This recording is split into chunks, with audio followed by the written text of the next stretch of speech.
नमस्कार, मैं हूं सोनम सिंह और आप देख रहे हैं टीवी 24। वक्त हो गया है एक खास पेशकश का, जिसमें हम आपको कुछ अलग बताएंगे।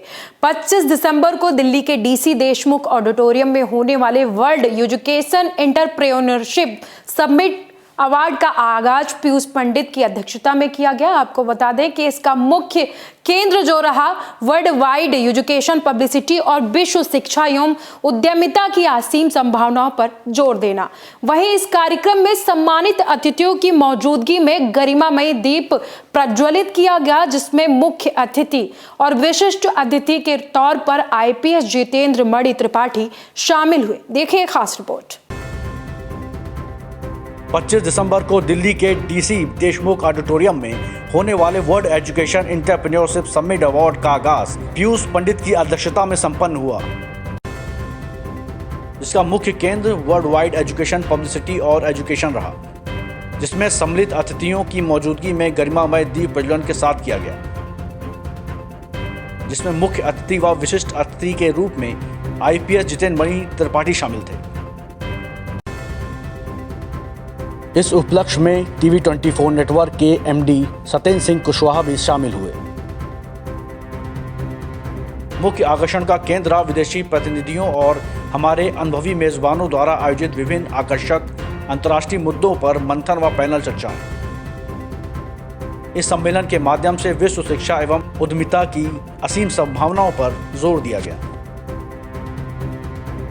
मैं पिछले 16 साल से इस फील्ड में वर्क करी थी। मेरा मकसद था लोगों को केमिकल फ्री, जैसे आप कॉस्मेटिक यूज़ करते हैं, मेकअप यूज़ करते हैं, तो इसमें भर भर के केमिकल होते हैं। जो आजकल की जो जनरेशन है ना, स्किन ख़राब हो रही है, तो मैं जो नेचुरोपैथ होते हैं वो नेचुरल तरीके से घर के इंग्रेडिएंट से खुद के प्रोडक्ट बनाते हैं और स्किन को हेल्दी और मतलब हेल्थ को इम्प्रूव करने में अपना योगदान देते हैं। तो मैं पिछले 16 सालों से इस फील्ड में वर्क कर रही हूँ और मेरा एक सपना है the world's healthier and happier. और इसमें बहुत सारी लेडीज़ हैं मेरे साथ। आई थिंक 40+ लेडीज़ का ग्रुप है जिनको मैं ऑनलाइन सर्विस प्रोवाइड करवाती हूँ। और इसको मिलने के बाद अब मैं अपने इस काम को और ज़्यादा अच्छे से कर पाऊँगी और मुझे बहुत ज़्यादा खुशी हो रही है। नेचुरोपैथी में नेचुरल तरीके से लोगों का ट्रीटमेंट किया जाता है। हम लोग जो भी आपके किचन में होता है ना, और आज तक जितने भी प्रोडक्ट्स मार्केट में हैं सब केमिकल्स वाले हैं, तो हम लोग एक केमिकल फ्री प्रोडक्ट प्रोवाइड करवाते हैं।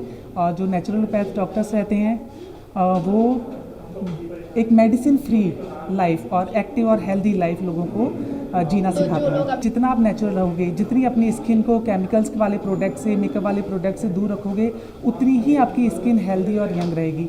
तो इसका सीधा सीधा एक तो डाइट, अच्छी डाइट लें, प्रॉपर लें, और अच्छी चीज़ जैसे स्किन के बॉडी के लिए हेल्दी न्यूट्रिशन की ज़रूरत होती है, वैसे ही स्किन के लिए भी हेल्दी न्यूट्रिशन की ज़रूरत होती है, तो वो नेचुरोपैथ प्रोवाइड करवाते हैं। मेरे को ऐसा लग रहा है जैसे मेरा dream comes true in my life. जो मैं बचपन में सपना देखती थी, ऐसा लग रहा है वो मेरा सपना आज साकार हुआ है। I feel so happy, so proud of my self. After having 15 years experience in the hospital management in health care sector, today I am getting the title of the degree of Dr. Sadhna Sharma. I feel so happy and proud of myself. कुछ नहीं, be happy and positive. For me, happiness is the real key of success. अगर आप खुश रहेंगे तो कोई Covid नहीं है। हंसते रहिए, मुस्कुराते रहिए, लाइफ में आगे बढ़ते रहिए। आगे का क्या गोल रहेगा मैम? इसी लाइन में मेरे को हॉस्पिटल मैनेजमेंट में ही आगे बढ़ना है। मेरे को अपने पेशेंट की हेल्प करनी है। Patient comes first priority for me, patient is my family. तो मैं इसी सेक्टर में आगे अपना करियर बनाना चाहूँगी। आपको एक आज अवार्ड दिया गया, सम्मानित किया गया है, डॉक्टर की उपाधि दी गई है, तो आपको कैसा महसूस हो रहा है और आगे आपकी फ्यूचर प्लान्स क्या है इसको लेकर? जी, मैं बहुत ज़्यादा ही इससे प्रसन्न हूँ। और ग्रामीण क्षेत्रों में पत्रकारिता का अपना एक अलग महत्व होता है और एक तरह से हम लोग विपक्ष की भूमिका में होते हैं, चाहे सरकार किसी की भी रहे। हम लोग मूलभूत सुविधाओं को लेकर के, लोगों की बातों को लेकर के हम लोग जनता के बीच में जाते हैं और उनकी समस्याओं को, उनकी खुशियों को, सारी गतिविधियों को हम एकत्र करके लोगों के बीच में लाते हैं। और इसमें कई तरह की चुनौतियां रहती हैं। आप स्वयं एक जर्नलिस्ट हैं तो आपको पता है कि किस तरह की चुनौतियों से हम लोग सब दो चार होते हैं। और मुझे बहुत खुशी है आज जर्नलिज्म को डॉक्टरेट की उपाधि। ग्रामीण क्षेत्रों की आपने सर बात करी, तो ग्रामीण क्षेत्रों की बात करें तो आपको क्या लगता है कि वहाँ पे किन मूलभूत सुविधाओं की आजकल कमी है और गवर्नमेंट को और कौन से नए कदम उठाने चाहिए इसको लेकर? मूल रूप से शिक्षा ही एक बहुत ही आवश्यक हो गया है। जैसे कि पीयूष पंडित जी ने शिक्षा के क्षेत्र में जो गतिविधियां आगे बढ़ाई हैं, अभी ग्रामीण क्षेत्रों में यदि आप जाएंगे तो शिक्षा जो है वो एक दिखावे के रूप में है। जो फैसिलिटीज़ हैं वो नहीं हैं, ट्रेनिंग बहुत सारे होते हैं, लेकिन आप देखिएगा तो बच्चे उस तरह से शिक्षा ग्रहण नहीं कर पा रहे हैं जैसे शिक्षा की आवश्यकता इस देश को है। आपने कहा कि बच्चों के एजुकेशन के लिए आप वर्क कर रहे हैं, तो अभी कौन सी ऐसी योजनाएं आप बच्चों के लिए धरातल पे लाने वाले हैं जिससे उनको आपको लगता है कि देखिए, लाभ मिलेगा? जब तक कि निःशुल्क शिक्षा की व्यवस्था नहीं होगी तब तक के मुझे ऐसा नहीं लगता है कि बच्चे जो है बेहतर ढंग से पढ़ पाएंगे। अभी कई जगहों पे कॉलेज तक की पढ़ाई को भी मुफ्त किया जा रहा है। शिक्षा में कभी भी उसको व्यापार के रूप में नहीं लेना चाहिए, ये मेरी दिली इच्छा है। Thank you so much, sir. Stupendous. I always say, being an English literature, I will go with the one word. It's supercalifragilisticexpialidocious. I'm feeling over the moon. तो इंग्लिश अपने आप में यूनिवर्सल लैंग्वेज है। मैं तो इंडिया से बैठ के यूएस, कनाडा और अल्बानिया के स्टूडेंट्स को भी ट्रेन करती हूँ। दो I should say even Hindi is the most difficult language. यहाँ से बैठ के मैं यूएस के स्टूडेंट्स को, इवन जो NRIs है, उनको हिंदी भी सिखाती हूँ। So this is something, English literature is like amazing subject. मैं कोई भी सब्जेक्ट को पढ़ाने के लिए, I'm a part-time rapper, तो मैं रैप में एजुकेशनल सॉन्ग्स कन्वर्ट करती हूँ, just students they get energised to learn that. For sure you want me to rap? Okay, I will do that. Artificial amateurs aren't all amazing. Analytically, I assault anything. Broken barriers, bounded with the Bombays, building a broken basically bombard. Casually create catastrophes, casualties, cancelling cats, got their cannabis collapsing. So I know this, like I could go with the 10 minutes, yeah. So आगे की बस यही है कि इसी में आगे बढ़ते रहना है, और आई वॉन्ट कि इंग्लिश की जो हवा है ना वो ख़त्म हो जाए। हर दूसरा इंसान इंग्लिश बोलने लगे। जब फॉरेन में एक बैगर भी बोलता है तो इंडिया में भी बोल सकते हैं, और उसी की हमने बहुत ईजीएस्ट मैथडोलॉजी निकाली है, सॉन्ग्स, ड्रामा, एक्टिविटीज़ के थ्रू। और नाउ वी आर टीचिंग बहुत सारे हमें से जो पिछड़े समाज के बच्चे, उन्हें भी सिखा रहे हैं, जो मतलब गाँव जाके। और I could say it's because of my husband who does it, and even we follow Saint Thomas G who really ask us and inspire us, guide us for all this stuff. So I believe that अगर ये सब guidance और inspiration रहेगा, so we can do it great. See, उन्हीं को हम पढ़ा रहे, उनको हम एजुकेट कर रहे, प्लस यही नहीं, मैं 10 ईयर्स से जो फीमेल से जो घर पे बैठ जाते और अपनी पर्सनालिटी डेवलप नहीं कर पाते, वो अपनी तो हम उनको भी वैकेंसीज देते, उनको भी पढ़ाते, उनकी पर्सनालिटी अमेजिंग करते। तो आई बिलीव हमने 10 ईयर्स से मैंने बहुतों को ऐसे चेंजेस दिए होंगे। और एज आई सेड, पिछड़े समाज के ऐसे जो बच्चे हैं जो मेरी इंग्लिश की क्लासेस में बैठते हैं, अगर वो पहले बैठते हैं, उसके बाद इंग्लिश मीडियम का बच्चा भी आता है ना, वो भी उनसे कम्पीट नहीं कर सकता, क्योंकि the way we teach. So हमारे पास 12 ग्लोबल एजुकेटर्स हैं who they are actually like making them educate with me. ये सोशल कार्य जो है हम लगातार 20 वर्षों से कर रहे हैं। इससे पहले जेसीज, फिर रोटरी की तरफ से, और इस बार अभी कोरोना में काफ़ी हमने काम किया है सोशल वर्क पे। और इसी तरह अभी नगर पालिका का चुनाव हुआ था, जिसमें हम पूरनपुर के चेयरमैन भी पब्लिक ने बनाया है, उसके लिए भी बहुत बहुत पब्लिक का धन्यवाद। और इसी तरह हम समाज सेवा करते रहेंगे, और किसी को भी हम दुखी नहीं देख सकते हैं। ये हमारा एक प्रयास है और इसको हम करने के लिए तैयार हैं। आपका बहुत बहुत धन्यवाद, और IIU का भी बहुत बहुत धन्यवाद। मैंने हिंदी में, मुझे ये डॉक्टरेट की डिग्री मिली है, और हिंदी की मैं सेवा बहुत समय से कर रहा हूँ और आज भी कर रहा हूँ। मैं एक प्राइवेट स्कूल भी रन कर रहा हूँ। हिंदी दिवस नहीं मनाता मैं, हिंदी सप्ताह, हिंदी मंथ, यानी पूरा मास जो है हिंदी, वो मनाता हूँ। बच्चों को अलग अलग एक्टिविटीज़ हिंदी के माध्यम से हम करवाते हैं, और हिंदी मेरी मदर टंग भी है, मेरी मातृभाषा है, मातृभाषा है, और मुझे बहुत अच्छी लगती है। इस सिलसिले में हम हिंदी को ही ज़्यादा और बढ़ाने के लिए, वृद्धि करने के लिए, इसके जो क्लिष्ट वर्ड्स हैं, शब्द हैं, उनको निकाल करके हम उसके लिए सरलीकरण कर रहे हैं। सबसे बड़ा काम हम हिंदी के लिए, हिंदी की जो सेवा कर रहे हैं, वो यही है कि हम उसके जो क्लिष्ट शब्द है ना, उनको हम उनका सरलीकरण कर रहे हैं, और संस्कृत के कुछ शब्दों को भी हम हिंदी में सरल अनुवाद करके वो बच्चों को बता रहे हैं। सर, यूथ से, बच्चों से और गवर्नमेंट से आप क्या कहना चाहेंगे? गवर्नमेंट से ये कहना चाहूँगा कि सरकार के बहुत सारे जो सर्कुलर्स आते हैं, जो परिपत्र आते हैं, वो सारे के सारे ही इंग्लिश में होते हैं। अगर सरकार सही मायनों में चाहती है कि हिंदी की सेवा हो, हिंदी का प्रमोशन हो, और हिंदी पूरे भारतीय लोगों की भाषा बन जाए, तो इस अवस्था में मुझे लगता है कि सरकार को सबसे पहले जितनी पोस्ट ग्रेजुएशन क्लासेस हैं उनको भी हिंदी में करें, साइंस की जो डिग्रीज आती हैं उनको भी हिंदी में करें, और कोर्ट्स के जो निर्णय आते हैं, हमारे ज्यूरी के जो निर्णय होते हैं वो भी इंग्लिश में होते हैं, हमारे डायरेक्टोरेट से जो सर्कुलर आते हैं, परिपत्र आते हैं, वो भी इंग्लिश में होते हैं। तो सबसे पहले सरकार यदि ये थोड़ा सा भी प्रयास करे कि उनको हिंदी में करे, हम लोग तो कर ही रहे हैं, हम तो NGO बना करके कर रही हैं, हमारी ये कोशिश रहती है कि हम उनको और अच्छे से, सरकार को भी हम ये मतलब कह देते हैं, टाइम टू टाइम हम लिखते रहते हैं कि सरकार इस तरह इसका और सरलीकरण करे और इसको और प्रमोट करने के लिए और कोशिश करे, और हमारी कोशिश चल ही रही है। तो आज मुझे बहुत खुशी हो रही है, मैं आप सबका बहुत बहुत धन्यवादी हूँ। Thank you all of you. Psychology के अंदर क्या है, एक काउंसलिंग करते हैं, पेशेंट को साइकोलॉजिकल सपोर्ट देते हैं। तो कोविड के दौरान जो भी एंजाइटी लोगों को हुई है उसमें साइकोलॉजी का बहुत बड़ा रोल रहा। जो कोविड में इतना महामारी हुई थी उसमें हम लोगों ने हॉस्पिटल में, मैं अभी भी हॉस्पिटल में हूँ, एज ए साइकोलॉजिस्ट काम कर रहा हूँ, तो हम लोगों ने पेशेंट की बहुत ही काउंसलिंग की है, उसको मोटिवेटेड किया है।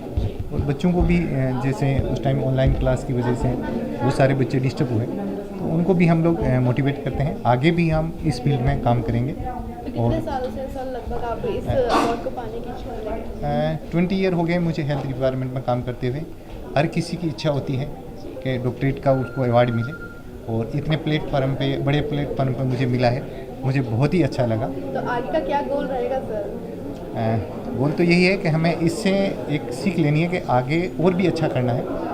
ठीक है, लोगों को एक डिप्रेशन से, एंजाइटी से, मेरा जो सब्जेक्ट है उसी में मुझे उन लोगों को राहत देनी है, बाहर निकालना है। उनके लिए यही है कि किसी भी चीज़ से हार नहीं माननी चाहिए और घबराना नहीं चाहिए, हमेशा आगे बढ़ते रहना चाहिए, हमेशा पॉजिटिव थॉट रखनी चाहिए, नेगेटिविटी कभी नहीं रखनी चाहिए। हम डॉक्टर लता श्री अनिल वटनेरे मुंबई में रहते हैं, टिटवाला में। यहाँ बुला के हमें बहुत अच्छा लगा, जैसा नाम वैसे काम पीयूष जी का है। और स्वर्ण भारत तो पहले से है, लेकिन अभी बढ़ावा दे रहे हैं, हम सब साथ में है, आगे बढ़ाना है, बहुत कुछ काम करना है।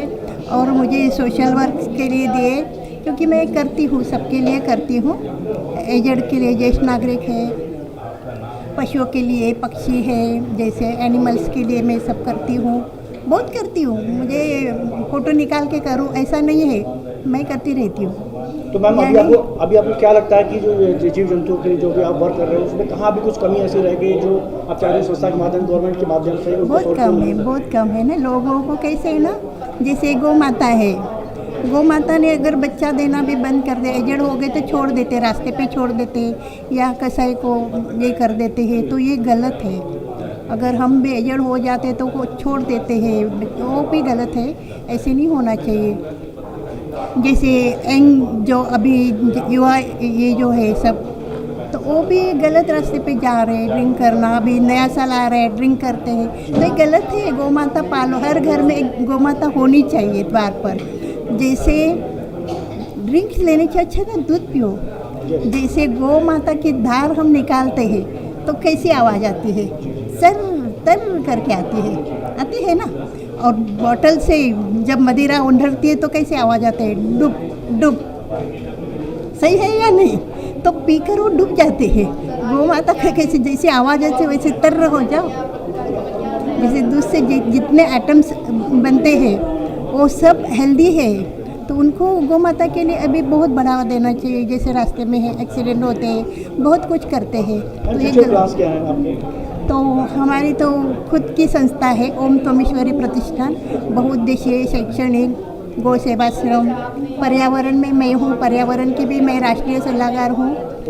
हाँ, तो उसमें भी है पेड़ पौधे लगाओ, क्योंकि अभी बहुत ज़रूरत है। जैसे पिछली बार हो गया था, जंगल कट हो गए सब कुछ। तो जैसे हम किसी का अगर हत्या करते हैं तो दफ़ा 302 लगता है, फांसी सज़ा।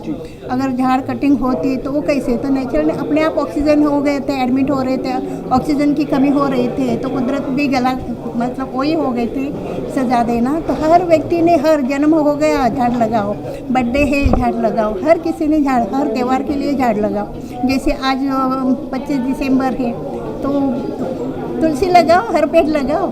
अपने भारत में भी है होना चाहिए ना, कि ऐसे नहीं कि हम वो उनकी संस्कृति यहाँ, हमारी संस्कृति हर विदेश में हर जगह होनी चाहिए। जैसे पहले होता था, भोर होते ही सब गृहिणी जैसे करते थे ना, ईसाई आंगन में वो सब नहीं, गौ माता का रंगोली दिया, वो सब होना चाहिए पहले के जैसे।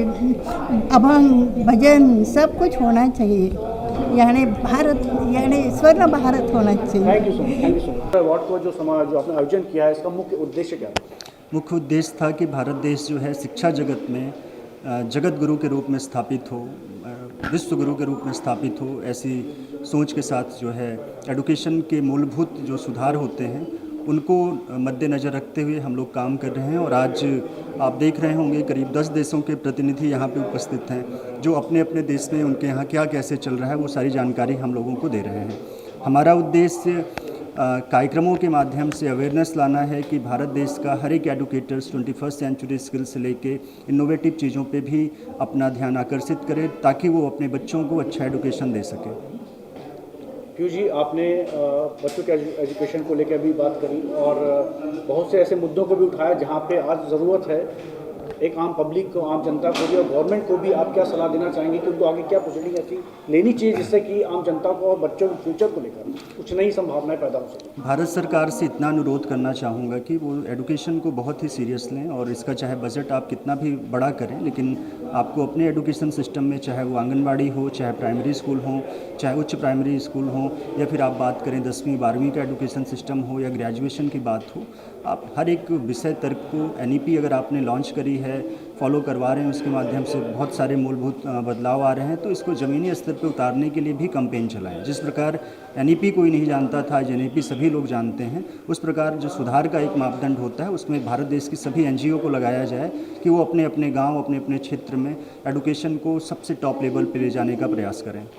आज अगर शिक्षा की बात करें तो बच्चों के एजुकेशन की बात अभी अब जो आपने कहा भी था अंदर, तो उसमें आपको क्या कमियां नज़र आती हैं? बहुत सारी चूक हैं भारत सरकार के द्वारा, आज से नहीं है, आज़ादी के बाद से हम लोगों को जिस स्पीड के साथ काम करना चाहिए, आज तो कुछ सुधार की गुंजाइश देखने को मिलती भी है।